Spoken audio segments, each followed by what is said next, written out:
대성마트 맞죠? 예, 그런데요. 배달이 잘못 왔어요. 저 이거 시킨 적 없는데. 이번 주에만 두 번째예요. Selamat datang, dan terima kasih sudah klik video ini.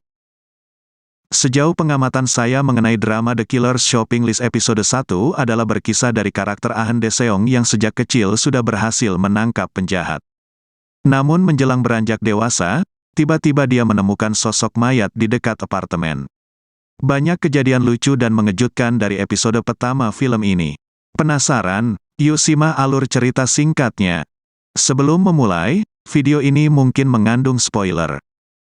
Cerita episode pertama ini dimulai dari toko kelontong kecil bernama Daesung Mart tahun 1996 yang dimiliki oleh satu keluarga, sebut saja Han Myung-suk sebagai ibu, Ahn Yang-chon sebagai seorang ayah, dan Ahn Daesung sebagai anak. Suatu hari seorang pria dengan wajah jahat dan lucu menggunakan uang kertas baru untuk membeli kue coklat. Sayangnya, si anak pemilik toko bernama Daesung mengetahui kalau uang tersebut adalah palsu dengan melihat nomor serinya. Daesung berlari ke polsek untuk meminta bantuan saat ia menjebak dan mengunci si pemalsu uang tersebut di dalam toko bersama dengan ibunya. Daesung yakin ibunya bisa menjaga dirinya sendiri sampai dia kembali dengan petugas. Dan anak itu benar, ibunya yang mantan atlet berhasil melawan pria itu dan menjatuhkannya sendiri. Saat penjahat diseret keluar dari toko, dia mengatakan kepada Daesung kalau dia akan kembali lagi. Karena hal inilah tokonya mendapat kepopuleran dari masyarakat dan keluarganya pun menerima penghargaan dari polisi. Waktu pun berlalu namun kepopulernya membuat tokonya bertambah bagus. Mereka mengganti Daesung Super menjadi Daesung Mart beberapa tahun kemudian. Suatu hari Daesung menemukan catatan peringatan di kotak Chocopai atau pai coklat, ditambah dengan uang 5.000 won yang mengatakan, kamu harus kembali. Setelah berumur 20 tahun lebih, Daesung menjadi dewasa dan mengunjungi rumah kekasihnya bernama Ahi. Ia mencoba untuk mencari simpati ayah Ahi, namun sepertinya selalu gagal. Saya kira di sini kekasih Daesung yang seorang polisi juga sedikit materialistis. Daesung yang gagal dalam ujian PNS dari tahun 2009 pun harus menyerah kali ini. Ia pun mengemas semua barang dan pergi dari asrama kecilnya.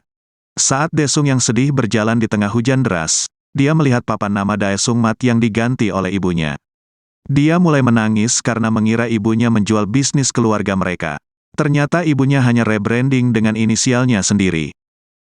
Dia mulai bekerja secara resmi sebagai seorang karyawan toko dengan tidur dan tinggal di ruangan kecil penuh kotak box.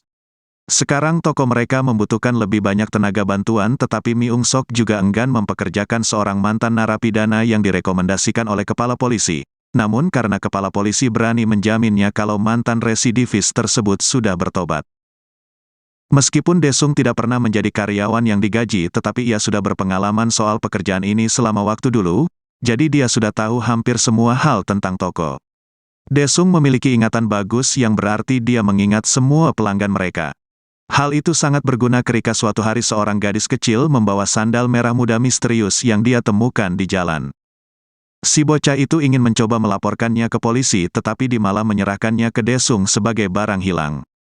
Sekilas, Daesung tahu siapa pemilik sandal itu dan bahkan tahu di mana dia tinggal. Ketika melakukan pengiriman barang ke apartemen, dia membawa sandal merah muda itu dan mencoba mengirimkannya ke pemilik. Namun saat ia mengetuk, tidak ada jawaban dari balik pintu. Daesung bergegas keluar karena menemukan hal aneh seperti pengiriman barang yang tertukar. Saat di luar apartemen, dia dihadang oleh seorang pria tua aneh yang secara tidak sengaja melemparkan nunchaksnya ke dalam hutan. Daesung berlari ketika dia mendengar pria itu berteriak dan melihat tubuh wanita tergeletak. Dan inilah awal misteri yang benar-benar misteri pembunuhan dimulai. Kamera menyoroti tubuh jasad wanita yang terlihat terdapat beberapa pil dan beberapa pai coklat. Pai coklat ini selalu disorot dalam beberapa kali dalam scene. Seperti kejadian flashback beberapa tahun lalu setelah insiden dengan pemalsu uang itu, Daesung menemukan sebuah pesan aneh di toko mereka dengan catatan, "Aku akan kembali." Dan juga adanya insiden salah kiriman terakhir kali yang diduga dari MS Mart yang selalu berisi Chocopai. Semua tanda menunjukkan kalau si penipu uang pembeli Chocopai yang dipenjara 5 tahun kembali, tapi tampaknya terlalu aneh kalau dia sendirian menjadi pembunuh. Mungkin dia punya kaki tangan. Misteri seperti pai coklat, sendal, pil obat akan menjadi poin penting dalam kisah drama Korea The Killers Shopping List. Dan itulah akhir cerita episode 1. Jangan lupa untuk subscribe dan like untuk mensupport channel ini.